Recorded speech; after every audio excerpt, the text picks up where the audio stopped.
wabarakatuh. Bertemu lagi dengan saya Nadila Rahma Putri di video Asyik Belajar Geografi. Nah, meneruskan pertemuan yang kemarin, kini kita belajar aspek geografi. Nah, aspek geografi terbagi menjadi dua, yaitu aspek fisik dan aspek sosial. Aspek fisik geografi mengkaji segala fenomena yang ada di geosfer, yang tentunya dapat mempengaruhi keberlangsungan hidup manusia. Aspek fisik meliputi kimiawi, biologis, dan astronomis. Nah, aspek fisik tersebut juga dibagi lagi, yaitu yang pertama aspek topologi, aspek biotik, dan aspek non-biotik. Aspek topologi membahas mengenai hal-hal yang berkenaan dengan letak atau lokasi suatu wilayah, bentuk muka buminya, luas area, dan batas-batas wilayah mempunyai khas tertentu. Dan yang kedua, aspek biotik membahas mengenai hal-hal yang berkenaan dengan unsur vegetasi, tumbuhan, flora, dunia binatang, dan kajian penduduk. Nah, yang kedua yaitu aspek sosial. Selain aspek fisik, kajian geografi juga mencakup aspek sosial. Aspek sosial meliputi antropologis, politik, ekonomis, dan aspek yang berhubungan dengan pola-pola hidup manusia. Aspek sosial terbagi menjadi 4. Yang pertama, aspek sosial membahas mengenai hal-hal yang berkenaan dengan unsur tradisi, adat istiadat, komunitas, kelompok masyarakat, dan lembaga-lembaga sosial. Yang kedua, aspek ekonomi membahas mengenai hal-hal yang berkenaan dengan unsur pertanian, perkebunan, pertambangan, perikanan, industri, perdagangan, dan lain-lain. Dan yang ketiga yaitu aspek budaya, membahas mengenai hal-hal yang berkenaan dengan unsur pendidikan, agama, bahasa, dan kesenian. Yang keempat yaitu aspek politik, membahas mengenai hal-hal yang berkenaan dengan unsur pemerintahan yang terjadi dalam kehidupan di masyarakat. Sekarang kita lanjut ke bahasan selanjutnya, yaitu ruang lingkup geografi. Nah, ruang lingkup geografi adalah segala fenomena yang terjadi di permukaan bumi dengan berbagai variasi organisasi keruangannya. Nah, ruang lingkup geografi terbagi atas 3 aspek. Yang pertama, aspek fisik, yang kedua, aspek sosial, yang ketiga, aspek regional. Nah, apa sih itu aspek fisik? Aspek fisik adalah ilmu geografi yang mempelajari kondisi fisik pada fenomena atau peristiwa yang terjadi di muka bumi. Aspek fisik terjadi pada yang pertama, antroposfer, yang kedua, atmosfer lapisan udara, yang ketiga hidrosfer lapisan air, yang keempat pedosfer lapisan tanah, yang kelima biosfer lapisan kehidupan, yang keenam litosfer lapisan batuan. Nah, fenomena-fenomena tersebut dapat dikaji dengan bantuan ilmu tentunya. Nah, yang kedua yaitu aspek sosial. Aspek sosial adalah ruang lingkup geografi yang mempelajari segala aktivitas manusia dengan interaksi yang dilakukan dengan lingkungan, ekonomi, lingkungan budaya atau sosialnya. Bisa disebut juga mempelajari dampak aktivitas manusia terhadap lingkungan atau kebalikannya. Jadi lingkungan mempengaruhi aktivitas manusia. Nah, contohnya apa?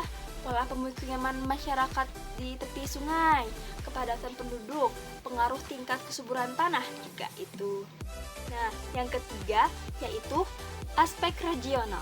Aspek regional adalah ruang lingkup geografi yang mempelajari tentang suatu topik khusus mencakup suatu wilayah tersebut.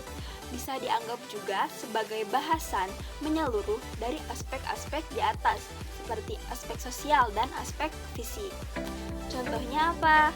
Kepadatan penduduk di wilayah negara-negara Asia Tenggara.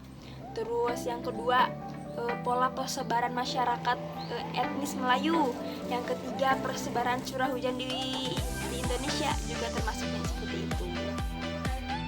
Nah, selanjutnya kita lanjut ke bahasan selanjutnya, yaitu konsep geografi. Konsep geografi ada 10. Yang Yang pertama, jarak. Yang kedua, lokasi. Yang ketiga, keterjangkauan. Yang keempat, ada pola.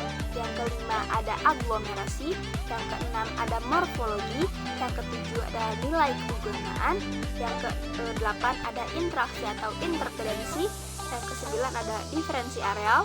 Yang kesepuluh, ada keterkaitan ruang. Nah, kita bahas satu-satu ya. Yang pertama kita bahas dulu lokasi.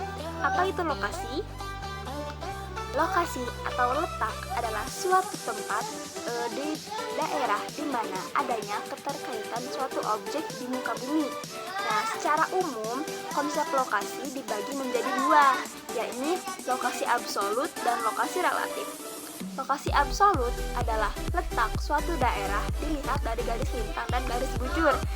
Nah, jadi sifatnya statis, tidak bisa diubah-ubah. Contohnya garis lintang Indonesia, seperti itu. Yang kedua itu lokasi relatif. Lokasi relatif adalah letak atau tempat yang dilihat dari daerah lainnya atau daerah yang di sekitarnya. Lokasi ini pula dapat berganti-ganti sesuai dengan objek yang ada di sekitarnya. Keberadaan lokasi relatif sangat penting karena lebih banyak kajiannya dalam geografi yang bisa disebut dengan letak geografis. Nah, dan yang kedua yaitu jarak. Jarak juga termasuk salah satu konsep geografi loh. Nah, dalam kehidupan sosial ekonomi, jarak memiliki arti penting. Secara umum, konsep jarak dapat dibagi menjadi dua, yaitu jarak absolut dan jarak relatif. Nah, jarak mutlak atau jarak absolut adalah jarak geometrik yang dinyatakan dalam satuan panjang meter, kilometer juga bisa. Konsep jarak mutlak bersifat tetap dan tak bisa diubah-ubah. Contoh dari jarak mutlak adalah jarak mutlaknya Surabaya ke Jakarta adalah 790 km. Nah, yang kedua yaitu jarak relatif.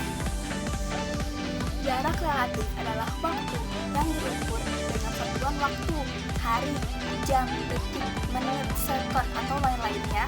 Jadi, ruang atau sela antara dua titik diukur berdasarkan jarak tempuhnya dan bisa berbeda-beda tergantung kondisi tersebut. Nah, contohnya jarak relatif antara perjalanan dari Jakarta ke Surabaya memakan waktu sekitar 10 jam sampai 15 jam dengan menggunakan kereta api. Namun, jika menggunakan pesawat hanya memakan waktu sekitar 1 jam saja. Nah, yang ketiga yaitu keterjangkauan. Konsep keterjangkauan adalah kemudahan akses jarak tempuh menuju suatu titik. Dalam kata lain, keterjangkauan adalah jarak yang mampu dicapai dengan maksimum dari satu wilayah ke wilayah lain.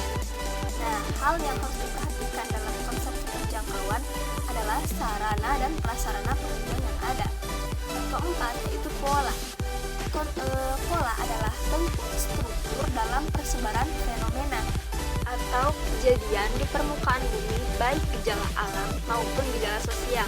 Pola juga dapat diartikan sebagai tatanan geometris yang beraturan sebagai bentuk interaksi manusia dengan lingkungannya. Yang kelima, morfologi. Morfologi adalah ilmu yang mempelajari tentang bentuk permukaan bumi. Jadi ilmu geografi tidak terlepas dari bentuk-bentuk permukaan bumi seperti pegunungan, perbukitan, lembah, terus dan dataran tinggi, dataran rendah gitu ya. Hal inilah yang menyebabkan permukaan bumi merupakan suatu objek studi geografi. Contohnya adalah kota Surabaya terletak di dataran rendah.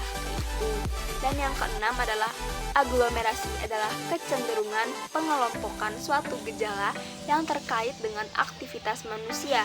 Pengelompokan ini dilakukan sebagai objek studi geografi. Contohnya seperti ini, desa Bantar Badak, mata pencaharian penduduknya dominan di pertanian, sedangkan di Pamuruyan mata pencaharian penduduknya dominan di pebisnis, seperti itu. Jadi pengelompokan. Dan yang ketujuh yaitu nilai kegunaan. Dalam kaitannya sebagai salah satu konsep dasar geografi, nilai kegunaan adalah manfaat yang diberikan oleh suatu wilayah di muka bumi pada makhluk hidup, tidak akan sama pada semua orang. Nah, yang Dan yang kedelapan adalah interaksi atau interpedensi. Interaksi atau interpedensi merupakan terjadinya hubungan yang saling mempengaruhi antara suatu gejala dengan gejala lainnya. Definisi lain mencakup keterkaitan dan ketergantungan suatu daerah dengan daerah lainnya untuk saling memenuhi kebutuhan. Misalnya gini, Bandung sebagai penyortir beras dan Sukabumi sebagai penyortir minyak kelapa sawit. Jadi kota Bandung dan kota Sukabumi saling ketergantungan, saling memenuhi kebutuhan masing-masing kayak gitu. Dan yang kesembilan adalah diferensi areal, adalah fenomena yang berbeda antara tempat yang satu dengan yang lainnya. Diferensi areal membandingkan antara dua wilayah untuk menunjukkan adanya perbedaan antara satu wilayah lain karena tiap wilayah memiliki karakteristik yang unik. Dan 10 adalah keterkaitan ruang. Konsep geografi terakhir ini adalah keterkaitan ruang. Definisinya adalah hubungan antara suatu fenomena dengan fenomena lainnya yang merupakan suatu keterkaitan keruangan. Hal ini mendorong terjadinya sebab akibat antar wilayah. Baiklah, mungkin sampai di sini saja pembahasan kali ini. Kita sambung lagi di pertemuan berikutnya.